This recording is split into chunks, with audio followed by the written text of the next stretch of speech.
The quiet hum of hospital machines echoed through the sterile emergency room. The fluorescent lights above cast an eerie glow over the room. But nothing was as unsettling as the rapid beeping of the monitor. In the bed, 4-month-old Rachel convulsed violently, her tiny body seizing uncontrollably. Dr. Lisa Carter's heart raced. She was no longer the doctor, just a mother.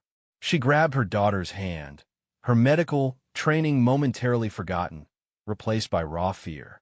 "Please, God, not my baby," Lisa whispered, her voice trembling.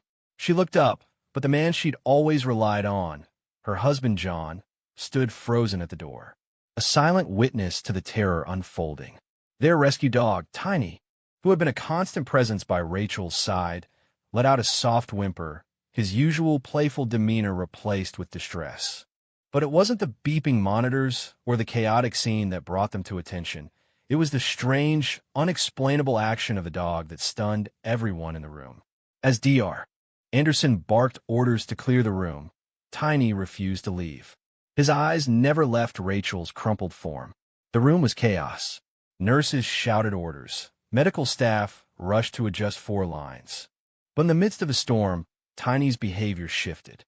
The dog, once frightened and confused, now stood alert and resolute. The monitors that had once shown distress now began to stabilize. The tremors in Rachel's body slowly ceased, and her breathing steadied. Dr. Anderson stood speechless, staring at the child and the dog beneath the bed. "I've never seen anything like this," he muttered, his voice shaky.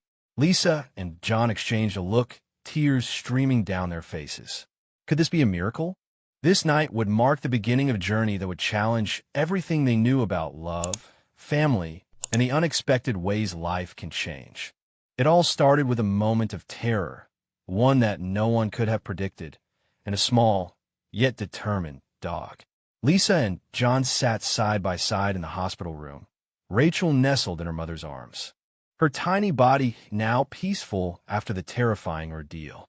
Tiny lay beneath the bed, his watchful eyes never leaving Rachel, as if he understood the weight of his role. The room, once filled with the frantic energy of doctors and nurses, was now quiet, the hum of the machines a soft backdrop to the overwhelming silence between Lisa and John. John's mind was spinning, the events of the night too surreal to fully process. Tiny, the dog that had stood by their side through every heartbreak and joy, had somehow managed to calm their daughter during the most terrifying moment of their lives. How did a dog do that? What had he sensed? "I don't know what to make of this," John muttered, his voice filled with awe and confusion. He looked at Tiny, his gaze softening as the dog lay perfectly still, seemingly exhausted yet satisfied. Tiny had always been there for Rachel, from the first day they brought her home to this fateful night. But tonight, he had been something more, something extraordinary. Lisa's eyes were fixed on their daughter, her small hand gripping Rachel's tightly. She, too, was struggling to understand the unexplainable. Could it be? Could he have saved her? She whispered, as if speaking the words aloud would make them real. John nodded, his hand gently rubbing Tiny's ruffled fur. Maybe. His voice was steady, though his heart raced. But how? What was he doing?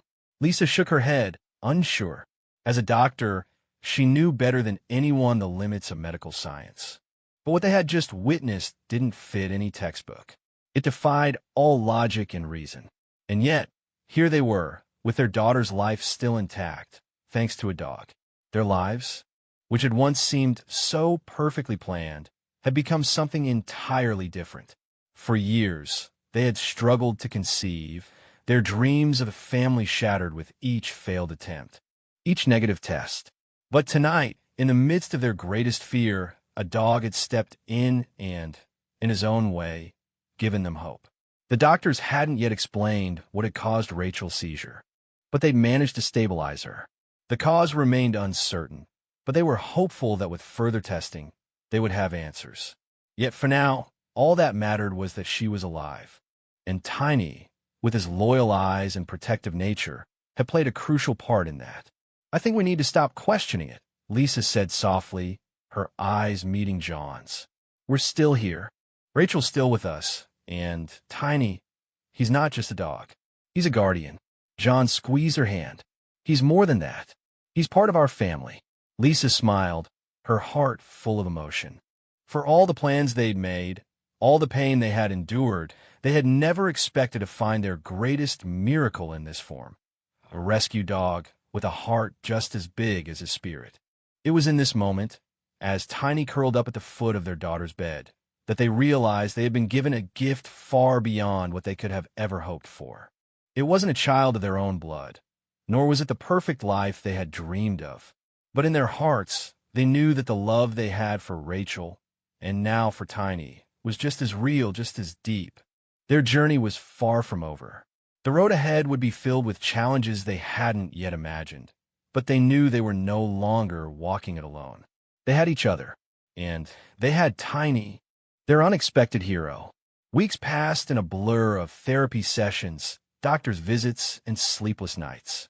Life, as Lisa and John had known it, no longer existed. Their Victorian house, once filled with the quiet hum of their careers and routine, had transformed into a place of constant care. The nursery, once a symbol of dreams deferred, was now a medical station filled with specialized equipment. Every inch of their home was now dedicated to Rachel's needs. Despite the demands, they had learned to embrace their new normal. Rachel's progress, though slow, was steady. Tiny, ever watchful, had become not just a companion, but a vital part of their healing journey.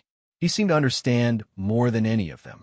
At times, he'd gently nudge Rachel's leg during her physical therapy sessions, as though cheering her on. His presence had a calming effect on the baby, and his watchful eyes brought a sense of security to Lisa and John. But as they settled into their new routine, the world outside their home began to change too. The initial shock of Rachel's arrival had worn off, and now they were met with the challenges of a society that wasn't quite ready for their unconventional family. At the park, Lisa noticed the subtle shift in the way other parents treated her. It started with whispers behind her back, their voices low and full of pity. Then, it became more apparent. Other mothers would gather their children and move away when Lisa pushed Rachel's stroller. The looks, the avoidance, and the awkward conversations made it clear. They were different. One day, as Lisa and Rachel settled into their usual spot at the park, she overheard a conversation between two women. "I just don't think it's safe for my kids to be around a child like that," one woman said, her voice tinged with discomfort. The words hit Lisa like a slap in the face. She wanted to say something, to stand up for her daughter, but all she could do was hold Rachel a little closer, trying to shield her from the ignorance surrounding them. "Mommy, look, a puppy." Rachel's giggle broke through the tension, and Lisa smiled, despite the hurt that lingered in her chest. Tiny, who had been sitting quietly by her side, perked up at the sound of the child's voice, his ears twitching as he stood and walked over to Rachel's stroller. Seeing the dog's calm demeanor, the other mothers paused. They watched as Tiny gently nudged Rachel's stroller, his nose nudging Rachel's tiny hand. Lisa saw the look in their eyes, their skepticism starting to fade, replaced by curiosity and perhaps a hint of respect. John, who had been working late on his company's latest project, arrived shortly after, sensing the shift in the air. He stood beside Lisa, offering a quiet smile as Tiny lay down at Rachel's feet. The peaceful interaction between the baby and the dog seemed to ease the tension that had been building between Lisa and the other mothers, though it didn't erase the underlying prejudice. It was a small victory. In that moment, Lisa realized that her family might not fit into society's neatly packaged ideals, but that didn't matter. Rachel was beautiful, Tiny was loyal, and their family was bound together by a love that was stronger than the whispers and stares. But even as they began to adjust to the harsh realities of judgment, another challenge was waiting for them. John's tech company, which had once been a source of pride and promise, began to falter. The mounting pressure from Rachel's care was taking its toll on him. Product launches were delayed, meetings were missed, and investors grew impatient. The work he had once loved now seemed like a distant memory, overshadowed by the constant needs of their daughter.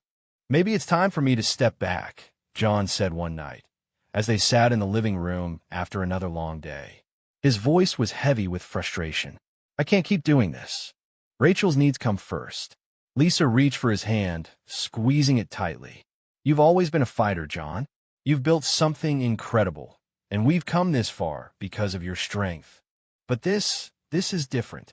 John ran a hand through his hair. I just don't know if I can do it all anymore. The company, the baby, everything. Lisa's heart ached as she watched the man she loved struggle under the weight of it all. But just as they were about to discuss their next steps, Tiny wandered over to them, his eyes wide with understanding. The dog, who had been a constant presence in their lives, seemed to sense their need for comfort. Tiny placed his head on John's lap, looking up at him with an expression of calm certainty.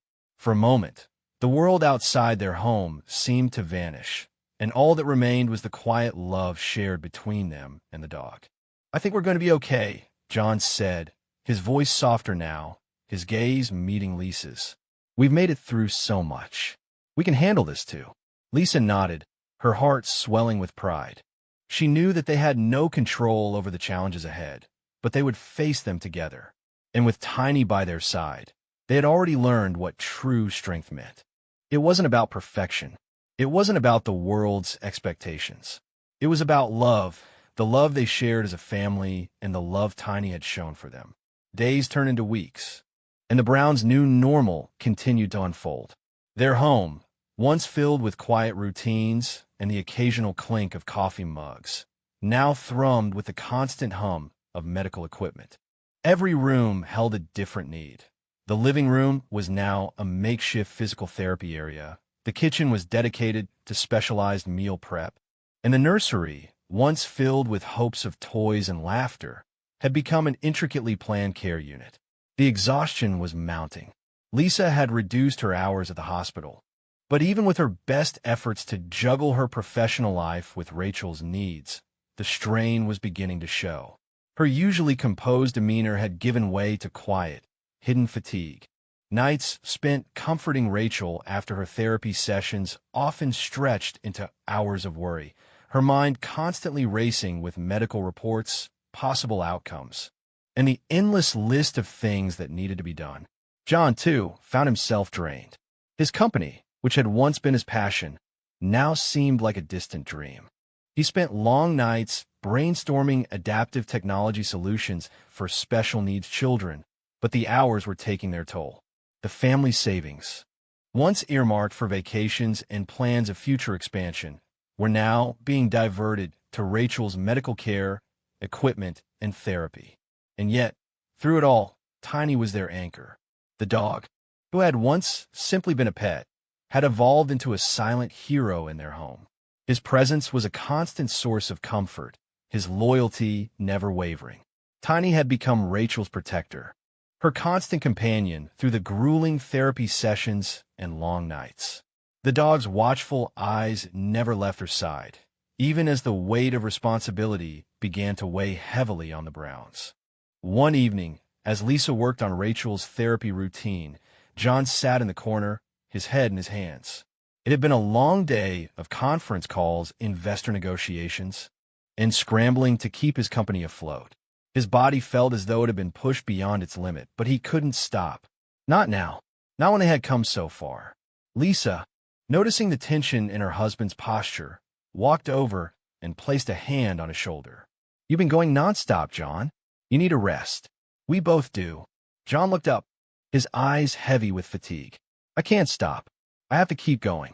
We need the money for Rachel's treatment. I can't let everything fall apart. I know you're doing everything you can, Lisa replied, her voice soft but firm. But we're not in this alone. We have each other, and we have Tiny. We're a team. John managed a tired smile, reaching for her hand. I just feel like I'm failing at everything. The company, Rachel's care. I don't know how much longer I can do this. Before Lisa could respond, Tiny walked over and laid his head gently on John's lap. It was a small gesture, but it spoke volumes. The dog's eyes were full of understanding, his calm demeanor a reminder that, no matter how chaotic their world had become, they were still together. They were still a family. Tiny's presence was more than just emotional support. In his own quiet way, he had begun to help with Rachel's progress in ways that no one had expected. During therapy sessions, he had learned to assist, nudging Rachel's legs or offering comfort when she became frustrated.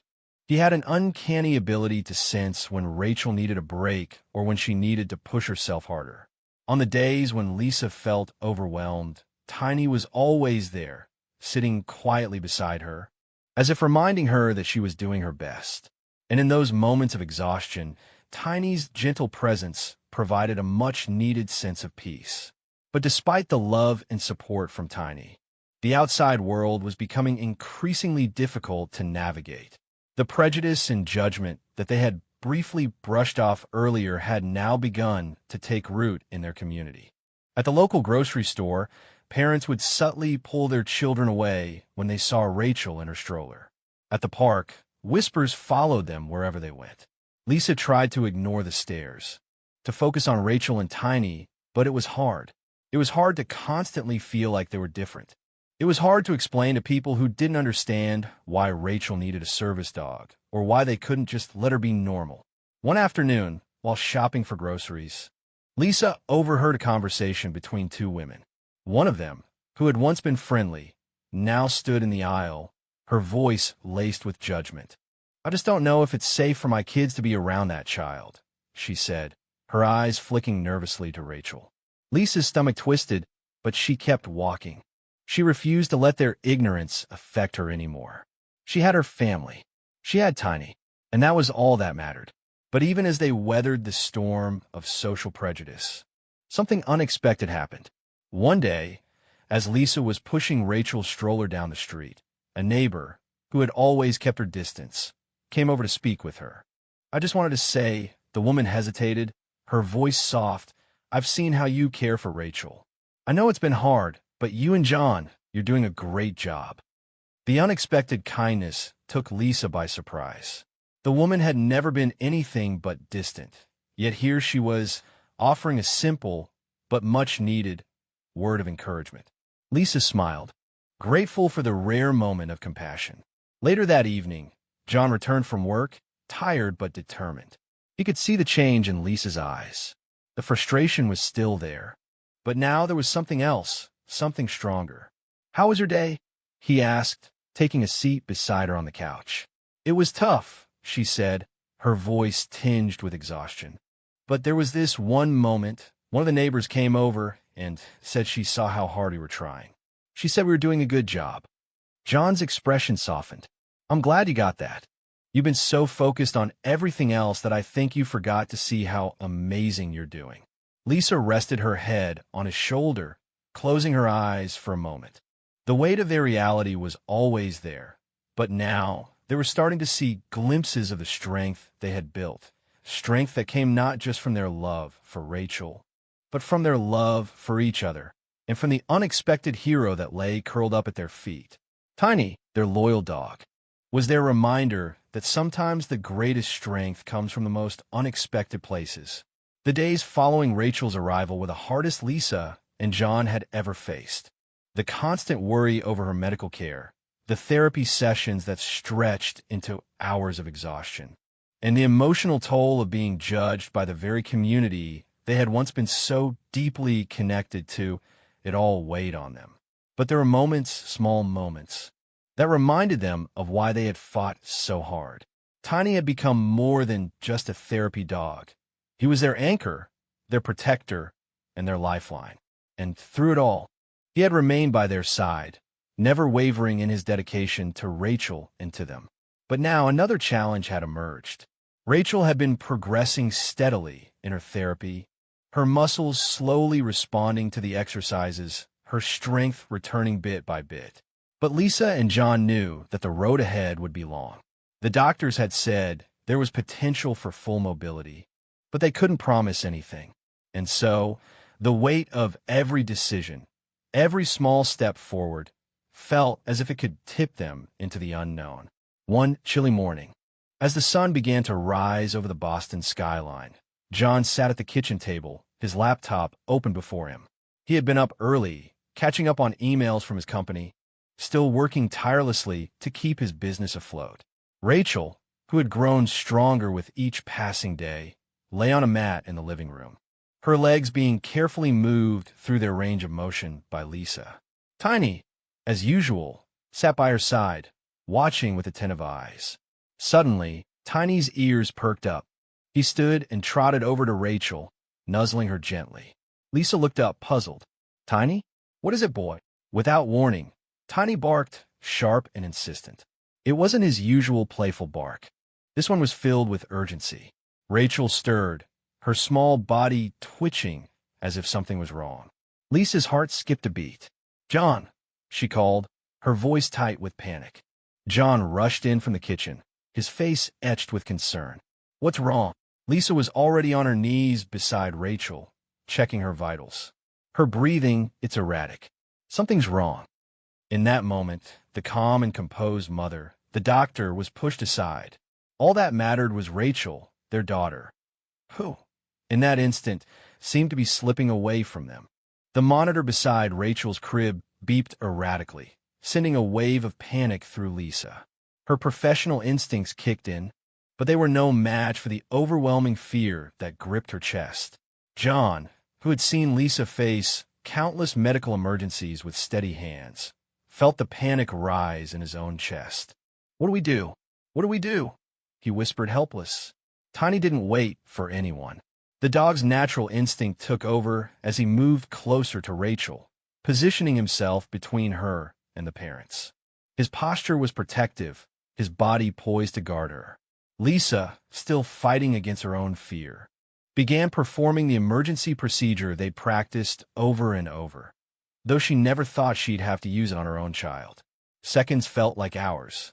John dialed 911 with trembling hands, his voice shaking as he relayed the emergency.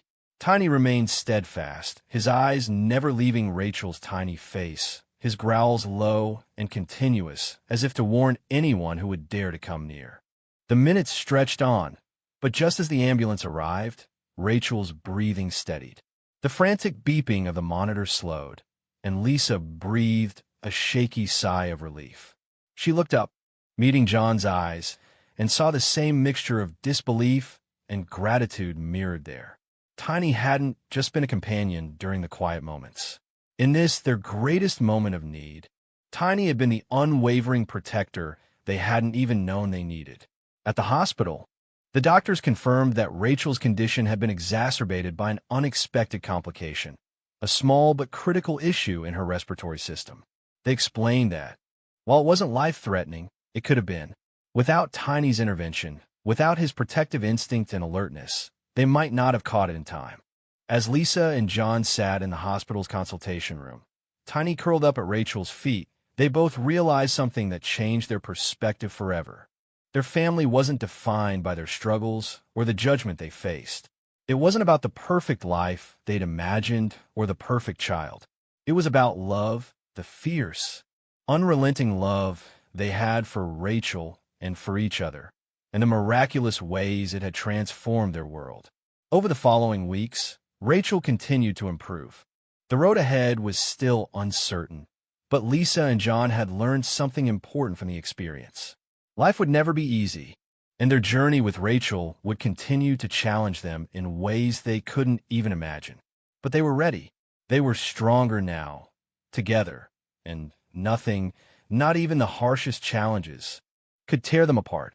Tiny had shown them the power of resilience, the power of unconditional love, and the power of standing by each other when everything seemed impossible. The Browns' journey has shown us that sometimes the most unexpected moments can change our lives forever. In their story, they learned to face fear, uncertainty, and prejudice with unwavering strength and love. Tiny, the dog who was once just a pet, became a true hero in their lives, reminding us that love and loyalty can come in forms we least expect. Through their struggles, they showed us that family isn't about perfection. It's about the love and care we share, no matter the obstacles we face. Thank you for watching. If you have a story of your own, please leave a comment below and share it with us. And if you haven't already, be sure to subscribe to the Heart Force channel for more stories that inspire, and move us. We'd love to hear from you.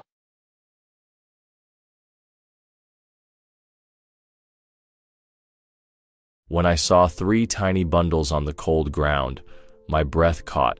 Because I knew it wasn't an accident, I froze with one boot still in the brush. The wind died, like it was listening with me. For a heartbeat, I thought they were pups, or maybe fawns curled tight against the chill. I took one step closer, and the world tilted. They were human. 3 babies, wrapped in thin cloth that looked damp and wrong against the dirt. Their faces were red from crying, but no sound came out. I went to my knees without thinking. The earth felt colder than it had any right to be. I scanned the trail. No broken twigs where a grown person would have passed. No wheel marks, no boot prints besides my own. Only the faint scuff of leaves, the kind wind makes when it fidgets. One baby stirred, and a small hand opened like a pale leaf. Another hiccuped, that tiny jerk that tells you hunger is close.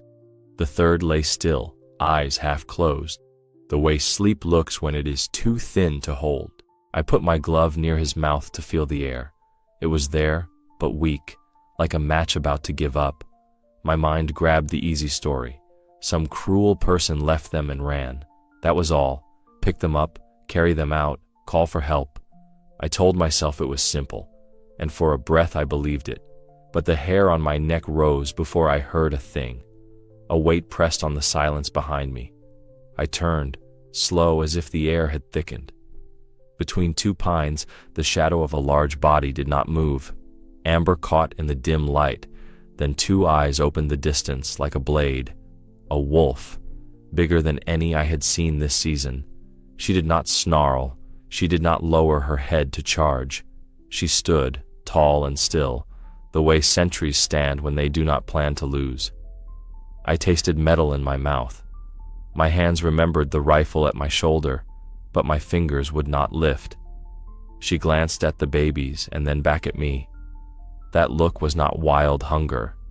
That look was a question. Cold crept through my jacket and into my bones. I shifted my knee, and leaf litter crackled too loud. Her ears flicked. Her ribs rose and fell, slow and level. She did not come closer. I whispered without meaning to. Easy. My voice sounded like it belonged to someone else. The smallest bundle let out a thin mew. Her head turned to that sound, as if a string pulled it. I searched for proof of a trap, of other feet, of anything that made sense. There was nothing but pine, earth, and breath. The ground around the bundles was smooth, like it had been swept by something softer than a boot. Her paws were clean of mud, yet the needles near the babies were pressed flat. I told myself a person must have done it, must have set them down and run. I reached for the nearest bundle, and the wolf stepped forward 1 pace. I stopped dead. She didn't lift her lips. She just held my eyes and waited. Her chest rose again, steady as a bellows. I spoke to the air. I'm not here to hurt them. She blinked once, a slow, heavy blink that made no sense at all. My throat burned.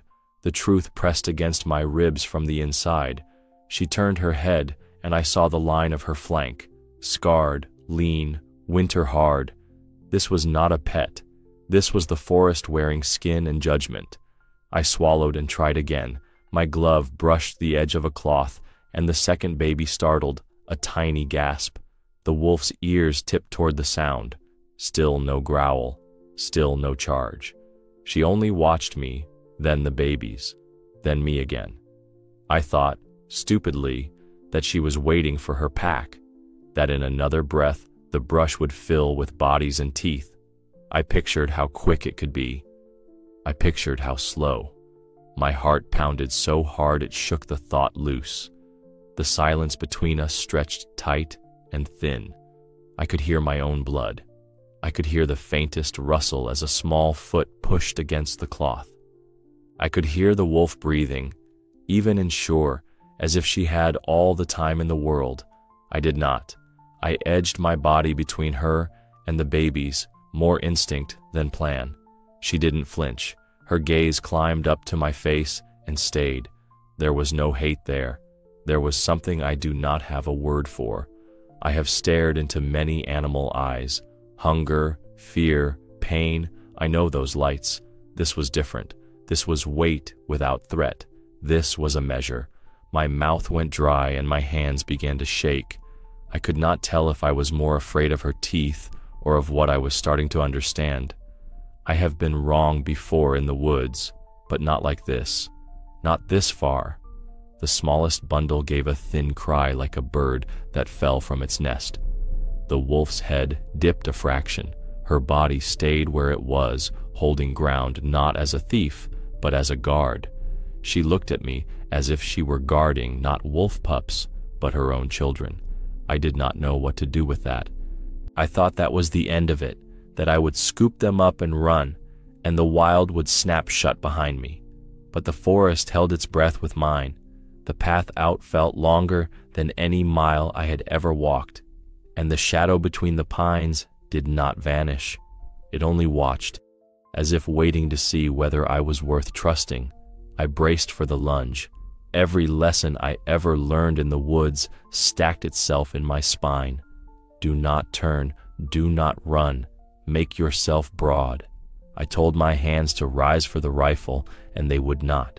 I could already feel teeth that had not yet touched me. She didn't spring. She stepped past me and sat down beside the babies, folding her legs under as neatly as a dog at a hearth. Her tail swept once and settled. Her chest lifted and fell, slow, as if she were counting her own breath for them. The wind moved and she turned her body to take it, putting her ribs between the cold and those small faces. I edged closer, and a growl rumbled out of her like a stone sliding in a riverbed. It was not loud. It was not the kind of sound that means blood next. It was a line drawn on the ground, nothing more. I stepped back the space of a boot. The growl stopped. I stepped forward the same small space. The sound returned, steady, warning, not rage. I could feel the border she had set as clearly as if she had painted it. Her eyes kept flicking from me to the bundles and back. It wasn't the restless glance of an animal deciding how to attack. It was a check, a count, a question. She looked at me like she was waiting on my decision, and I did not know how to hold that. I grabbed the easy story again. I told myself she hadn't finished dragging away what she wanted. She would wait me out and then snatch them one by one when I left.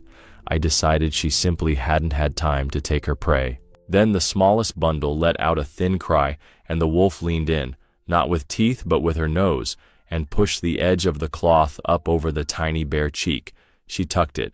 Just a nudge, just enough to cover skin from the air. My throat closed so hard I could not swallow. I slid one hand out, palm empty. She watched it as if my fingers were words. I could see every scar on her muzzle, the winter in her fur, the old healed nick along one ear. She did not bristle.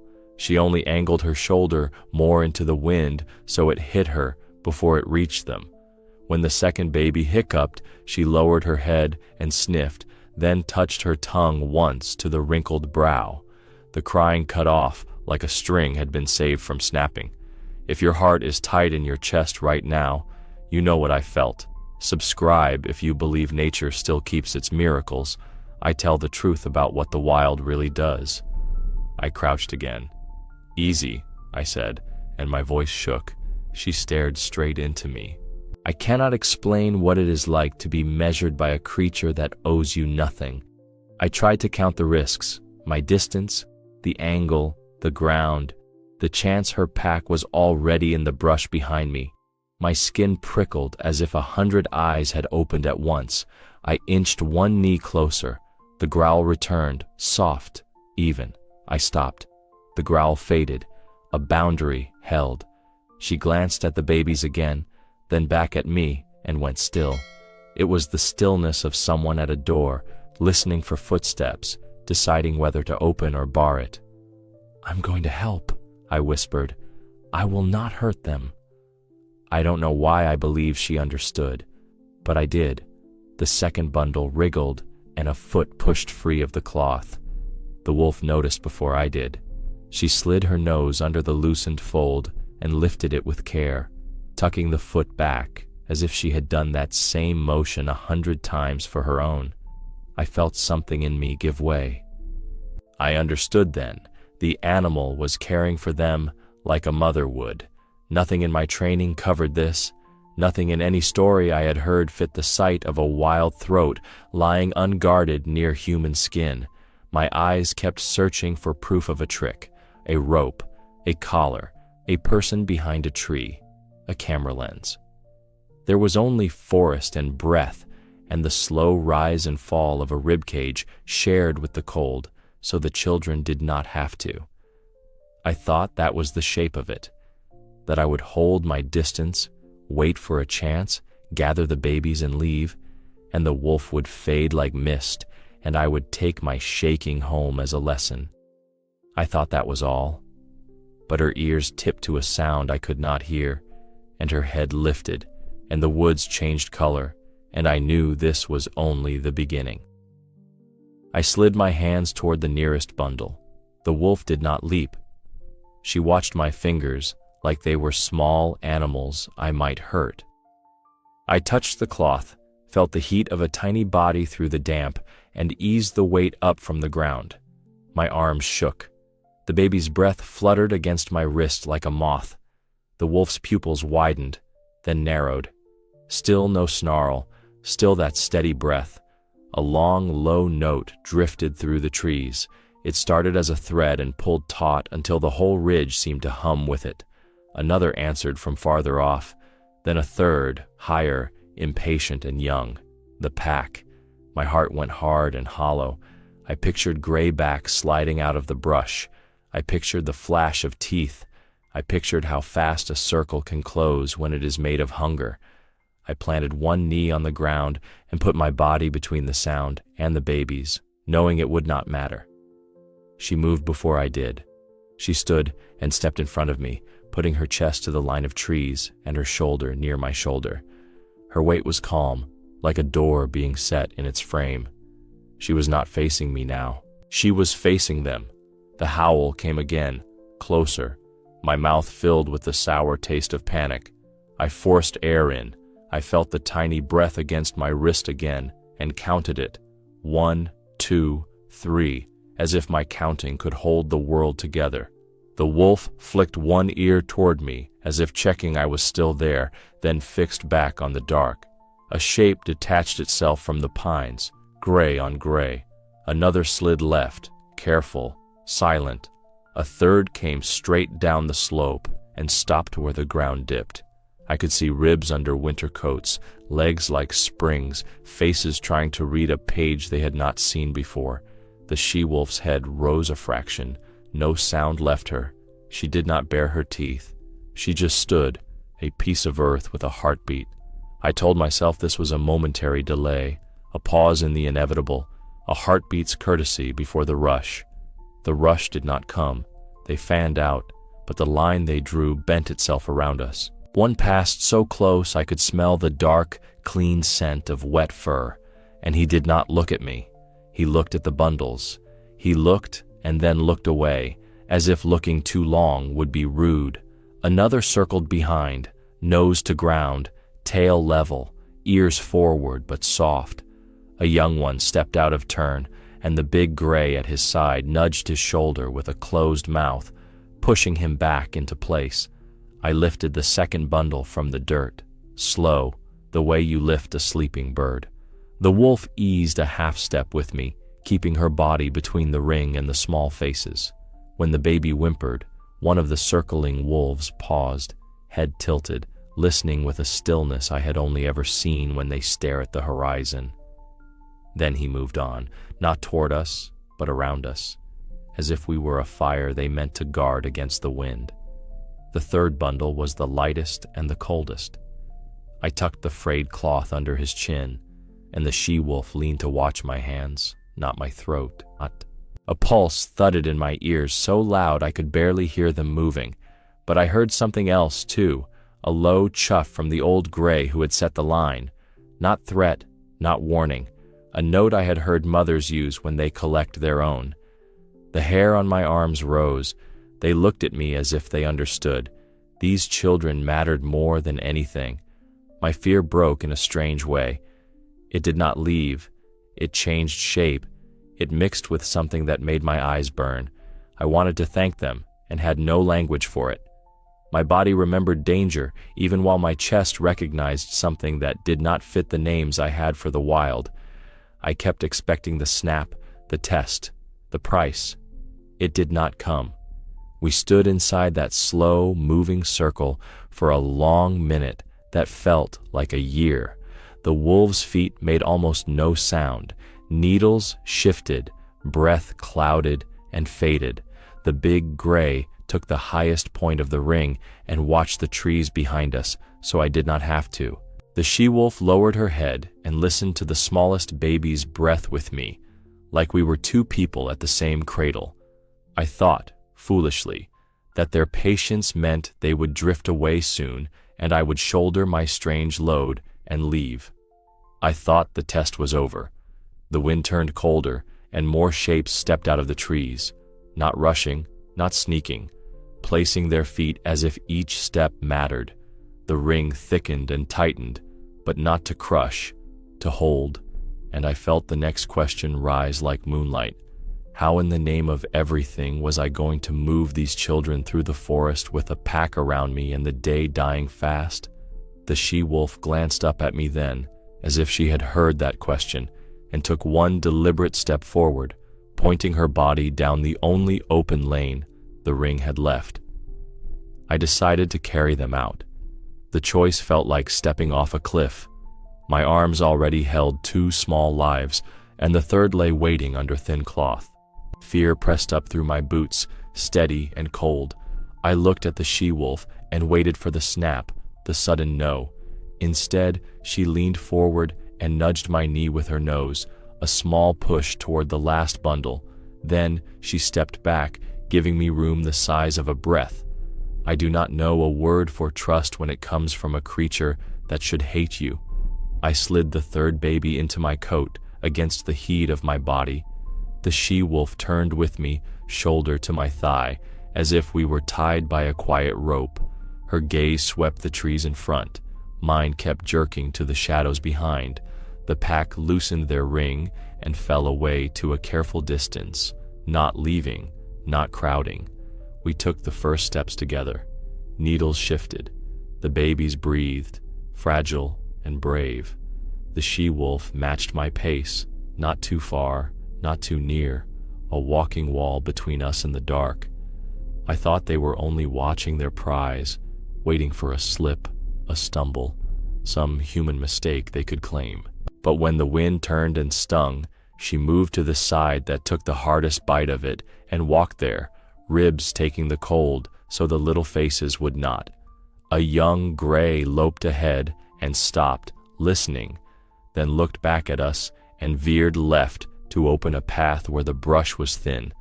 Another hung back, eyes on the rear, ears like small flags catching every sound. I had seen escorts before, but never like this. The ground rose and my breath turned ragged. One of the babies fussed, a thin, quivering cry, the kind that makes every part of you want to fix the world. I stopped and shifted my grip, clumsy with gloves and fear. The she-wolf stepped in front of me and lifted her head, blocking the view of my hands from the rest of the pack, like privacy was something she could grant. The cry sharpened and cut me. I lowered my face to the tiny one and whispered nothing words.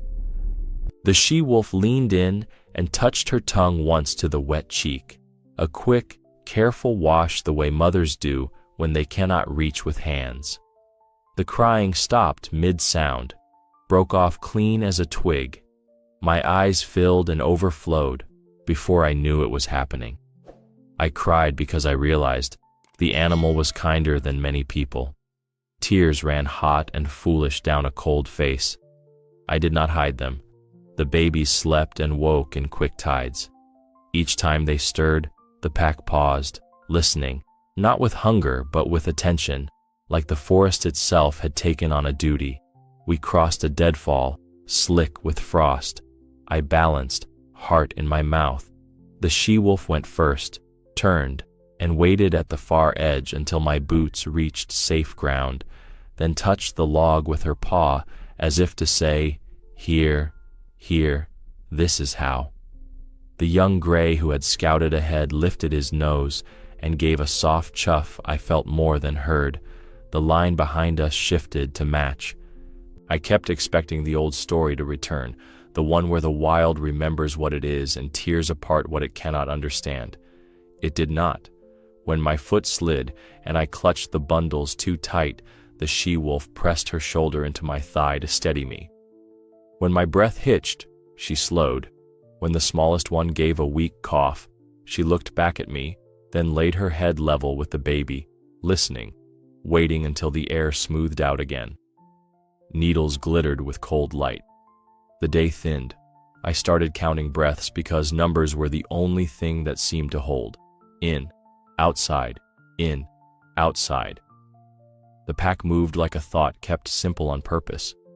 I told myself it would end at the edge of the trees, that they would stop where the field began and I would walk the last stretch alone, that they were only here to make sure I left their ground. That sounded neat enough to believe. Then a raven screamed from the ridge and the whole line paused without a word. The big gray took the high spot, nose cutting the air. The she-wolf eased half a step closer to my knee and clicked her teeth once at a youngster that crept too near the babies. He veered off at once, chastened, tail low but steady. No one asked her why, no one needed to. We moved again, and with every yard, the world I thought I knew cracked another hairline down the middle. I kept walking because the only way out was forward. The she-wolf kept with me because she had made a choice I still do not understand. The pack kept their watch because something bigger than fear was moving them. I thought the worst was behind us, that the last hard part was only the weight in my arms and the ache in my legs. If I had known what waited at the creek, how cold, how swift, how impossible, I might have turned back and begged the forest for another answer. But the water was ahead and unseen, and the day kept slipping, and we walked toward the sound that would test every fragile thing we had just begun to trust.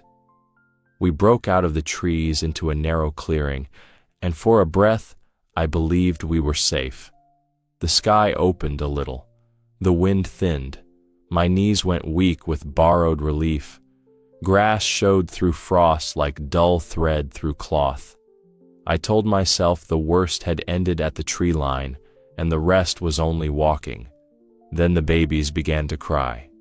At first it was a thin whimper, then a sharper saw edge that cut through the clearing. One voice set off the others until all three were crying in turns, small bodies writhing against my chest and arms. The sound carried farther in the open. Every muscle in me went hard. I could see the whole pack in my head wheeling back at that noise. I turned, ready for gray bodies to pour from the brush. The she-wolf stood beside me, ears up, head tilted. She watched my face, then the bundles, trying to read a language with no words. I rocked the smallest one, useless motion against hunger and cold. The crying did not stop. I took 2 steps toward the far edge of the clearing. The she-wolf moved ahead of me, paused, checked the wind, and then, without a sound, slipped into the trees and disappeared. My gut dropped. The clearing felt suddenly wide and empty. I stared at the place where she had been and saw only branches knitting themselves back together. The babies cried harder. I felt the first lick of panic turn to flame. I decided the animal had left us. I told myself she had done what she came to do, steer us out, keep her kind in check, and then melt back into the life that made sense. I stood there with 3 small lives, and the sound of them drilling through the cold, and thought, this is where the story ends. Alone on the edge of the wild. Minutes stretched. Twigs ticked. A raven's croak fell and faded.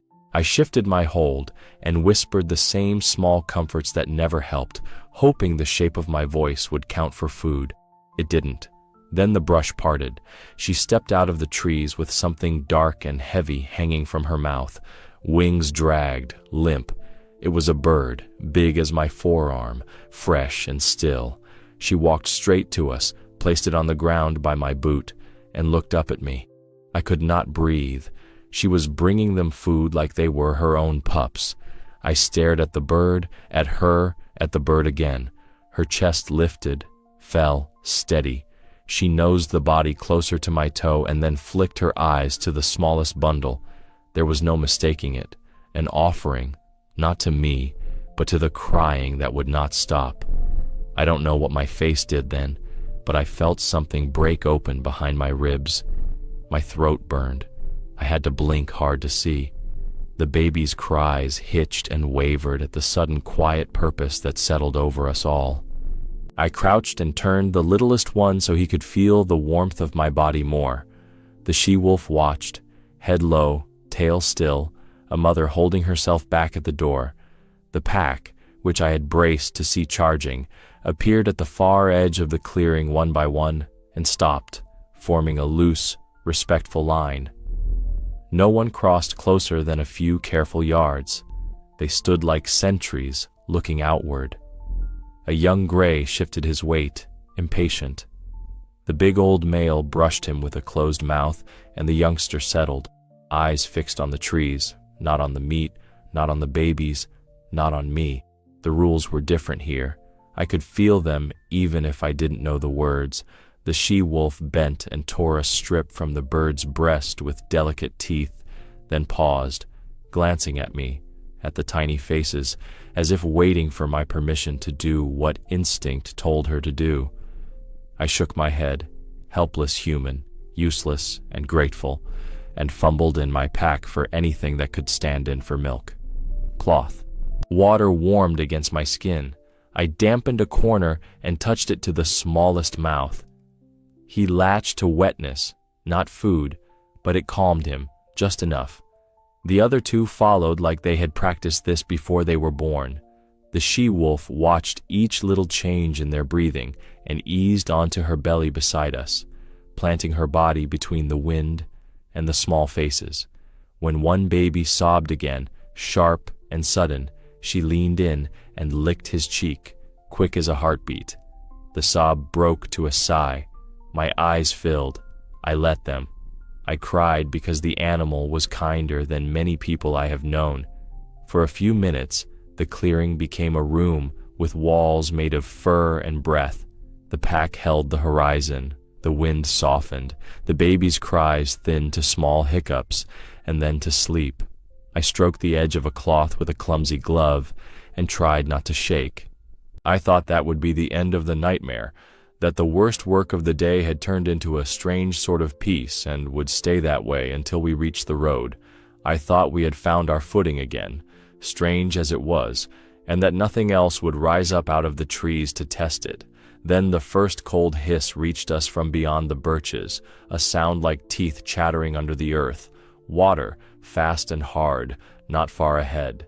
The creek I had hoped to circle was swelling with melt and moonrun, and I knew the path the wolves had chosen would take us straight to it.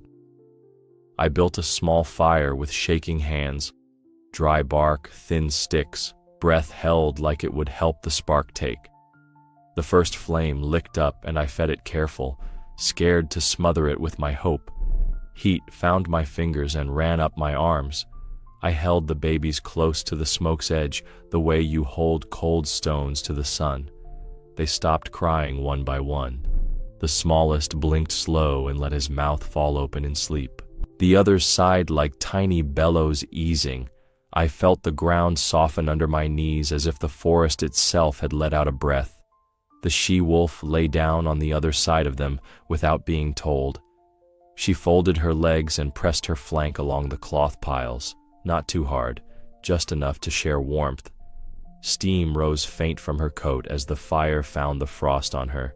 She kept her head up, ears moving, eyes on the trees. I watched the rise and fall of her ribs and timed my own breath to it until my chest remembered how. The pack drifted to the edges of the clearing and then farther, like a tide going out. One stood a while on the ridge and then slipped away. Another paused at the birches, nose high, and vanished. The big gray gave us a last look that felt like a handoff and turned into the pines. In a few minutes, it was just me, 3 sleeping lives, the fire, and her.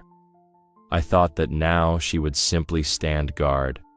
I thought the day would fade gentle and she would keep her distance until I walked them out at first light. She did not keep her distance. She rose, stretched once, slow and long, and padded over to me. I stayed still because anything else felt like a mistake. She closed the space between us until I could see the small flecks of winter in her eyes. Then she leaned in and pressed her shoulder to my thigh, all that living weight set against me like a promise.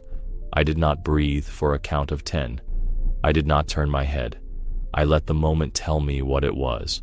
Her fur was coarse where wind and brush had combed it, and warm where the fire had reached. Her heart beat steady through muscle and bone. She lifted her face and met my eyes. There was a plea in her eyes, as if she trusted me with her family. My throat tightened. The fire snapped. The baby slept deeper. She held my gaze without a flicker, and in that long look, I understood a new fear, the fear of failing what had just been handed to me. I had carried many things out of these woods. None of them had ever looked back at me like this. She shifted and made a small sound in her chest, not a growl, not a whine. A note you hear when a mother speaks to a creature that cannot answer yet.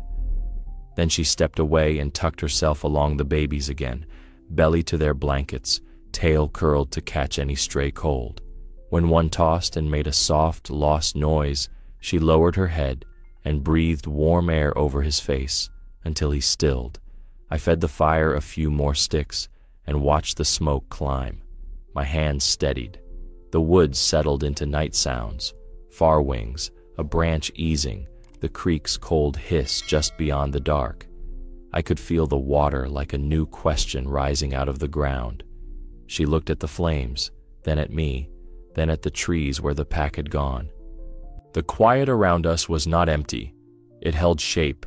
It held the edges of a choice. I wanted to ask her what she needed from me, and had no words that would not break it.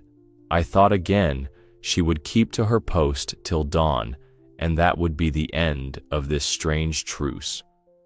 I thought that all she wanted was to make sure I did not fail in the simple work of keeping them warm. Then she stood, crossed to me once more, and pressed her head lightly against my chest like she was setting a mark. She looked up into me with that same impossible trust, and then flicked her eyes to the dark line of the creek. I followed her glance and listened to the water grind the stones. I understood that warmth was only the first debt. The next thing would be harder. The next thing would ask for more than fire and hands.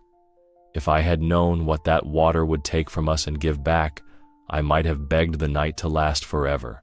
But she had already turned toward the sound, and I knew that when she moved, I would have to rise and follow. I made the choice to carry them to the village.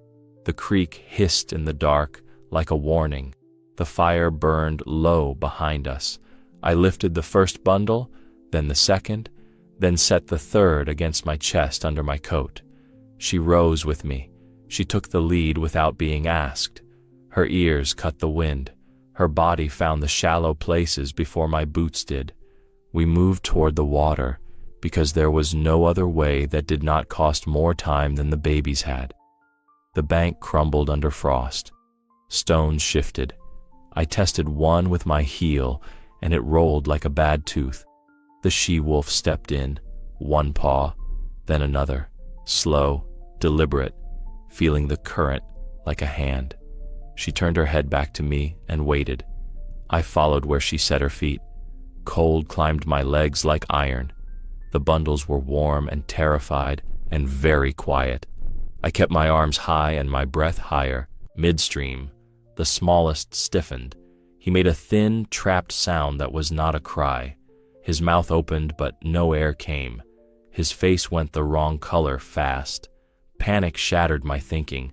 The water grabbed at my knees. I could not kneel. I could not stop. I could not fix what was happening in my hands. I reached shore and dropped to the moss. I tore open my coat with clumsy fingers. The tiny chest barely moved.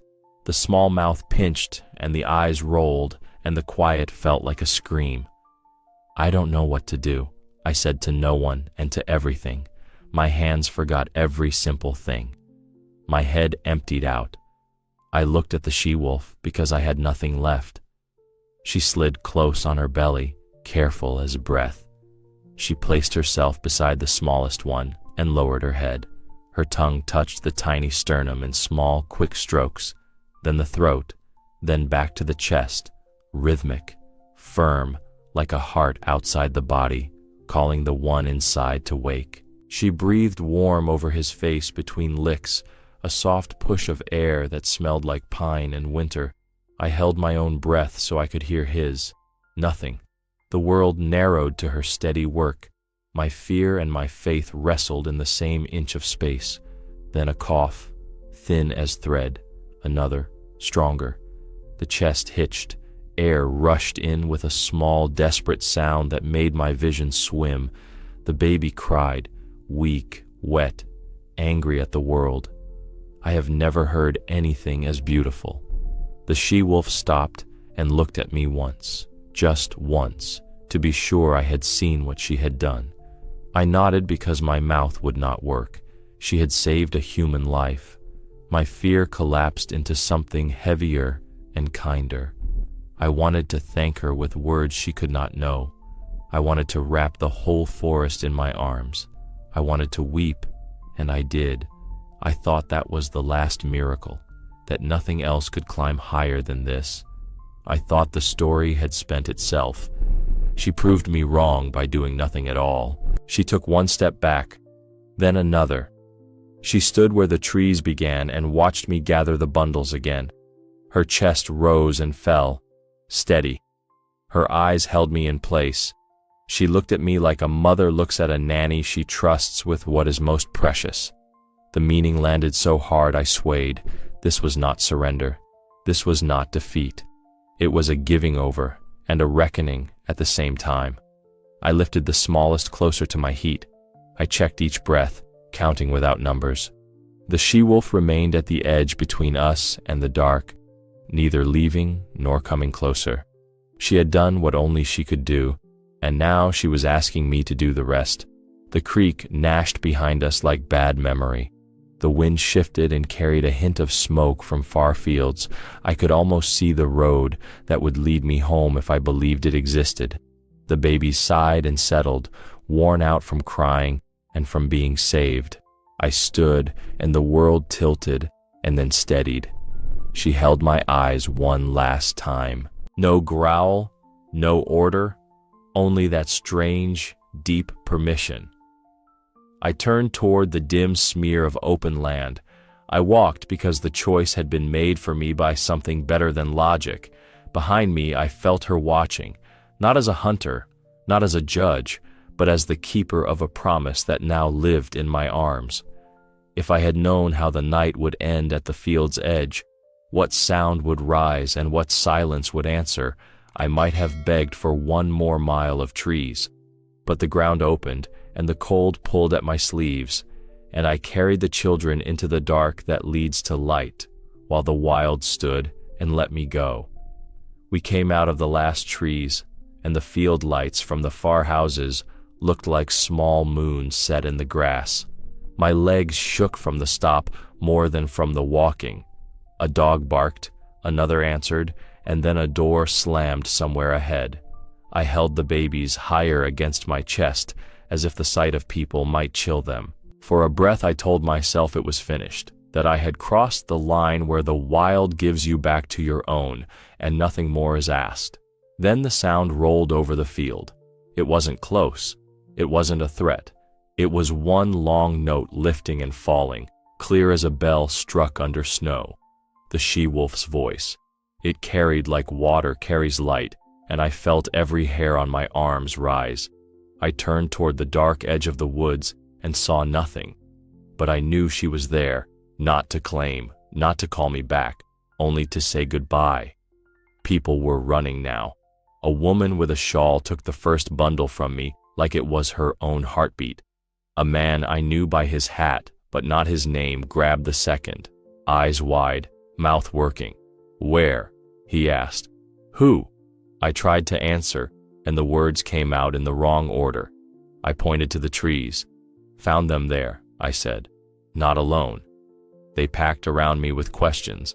I told the truth and watched it bounce off their faces. A wolf? Guarding? Helping? They shook their heads like I had frost in my brain. One laughed without meaning to and clapped my shoulder like he was waking me. Another's mouth went hard, like he was deciding if I'd made it all up. The midwife didn't look at me at all. She looked only at the babies, counting breaths with her ear, her hands moving quick and sure. I could hear the howl again, farther now, softer. I lifted my head, and no one else did. They were busy with blankets and hot water and words that made sense indoors. I stood there with empty arms and a ringing in my chest. I wanted to forget it, to chalk it up to exhaustion, to call it a trick of fear and cold and the way the mind stitches sense into what it cannot hold. I went home and tried to sleep sitting up in a chair because lying down made the night tilt. My boots still on, my coat half off, my hands remembering small weight. The room felt wrong without the sound of her breath against the edge of my world. Sometime after midnight, a thin wind ran its fingers along the eaves. Then, from far off, the note came again, low even, not asking for anything. I stood before I knew I had stood. I opened the door and stepped into the kind of cold that makes you careful with your lungs. The village lay quiet. A light turned once in a window, then went out. The fields were a dark sheet. The howl rose and fell one more time. Not a hunt, not a claim, a check. It slid across the roofs and down the road and laid itself at my feet like a question that did not need an answer. The skin between my shoulder blades crawled, not with fear, but with the same stunned gratitude that had held me by the creek. I whispered, "They're safe," to the night, and the night took it. On the second night, the same. On the third, only silence, and I found I missed the sound, like a name I had not heard in years. The babies were with people who knew how to feed and warm and count. I visited once and kept my mouth shut when they told me how they'd been found by a stroke of luck. I was not there to win the story. I was there to see 3 tiny chests rise and fall like promises kept. I tried to work.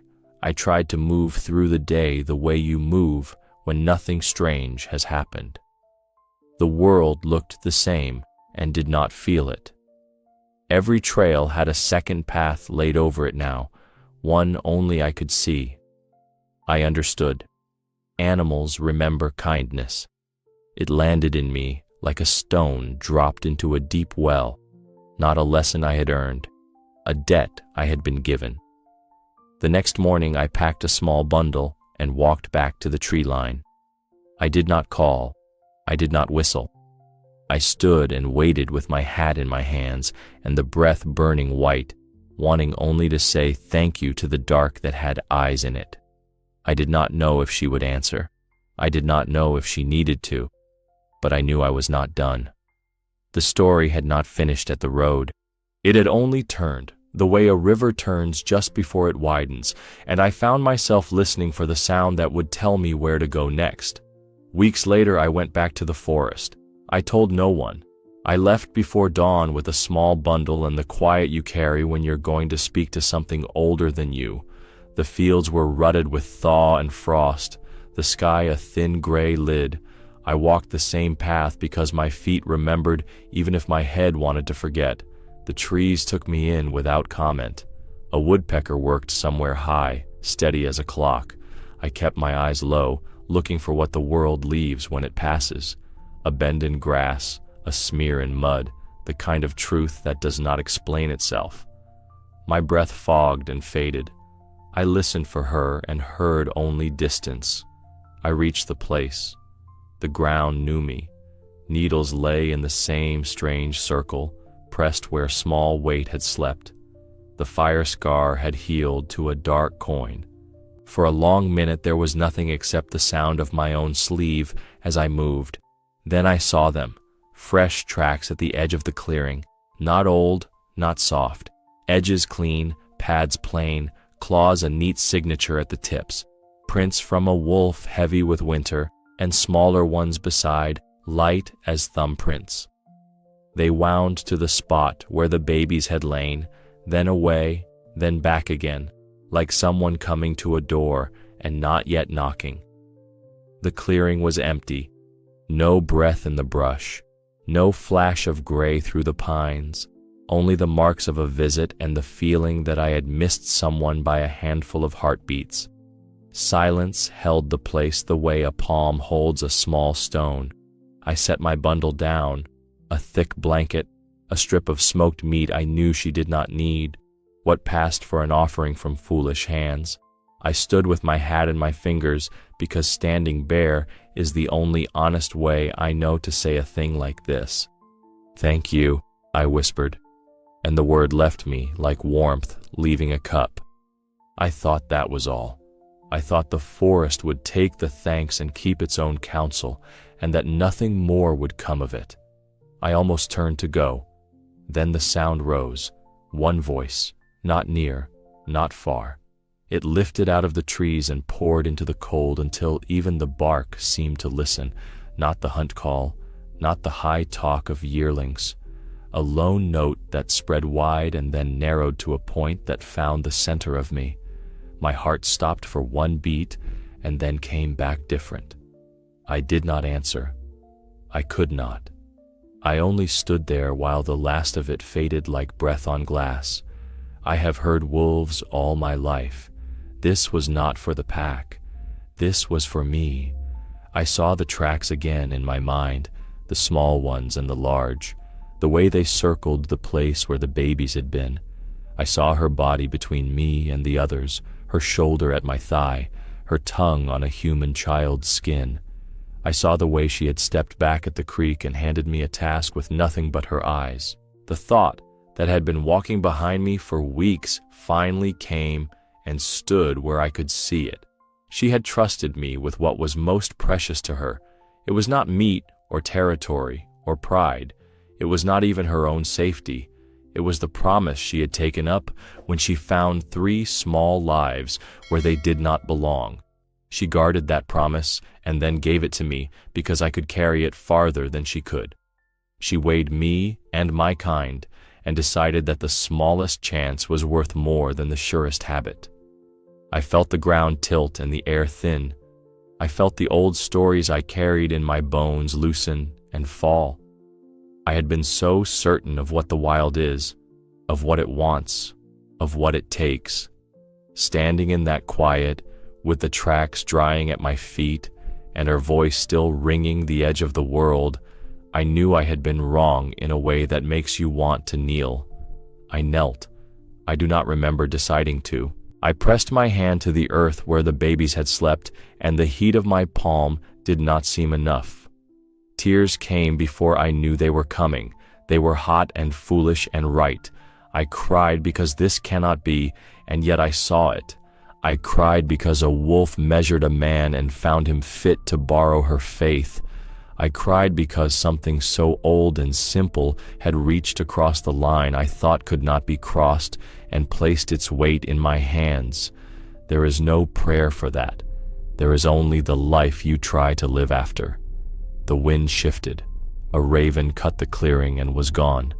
The lone howl did not come again. It did not need to. The silence that followed said more than any words I could have found. I stood and wiped my face and felt foolish and clean. I picked up my bundle and left it anyway. A poor human thank you laid at the door of a house I will never own.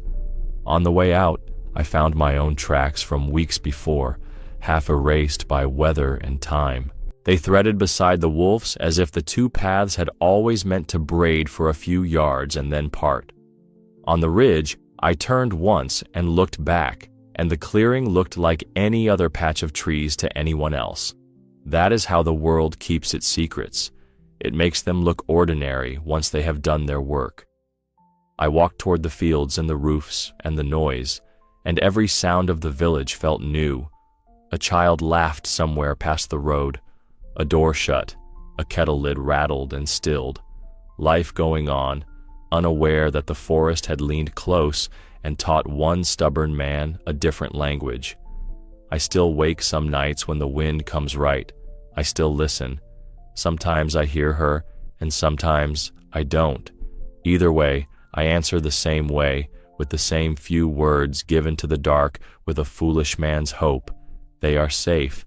If you believe nature is wiser than us, right, we are not alone in this world.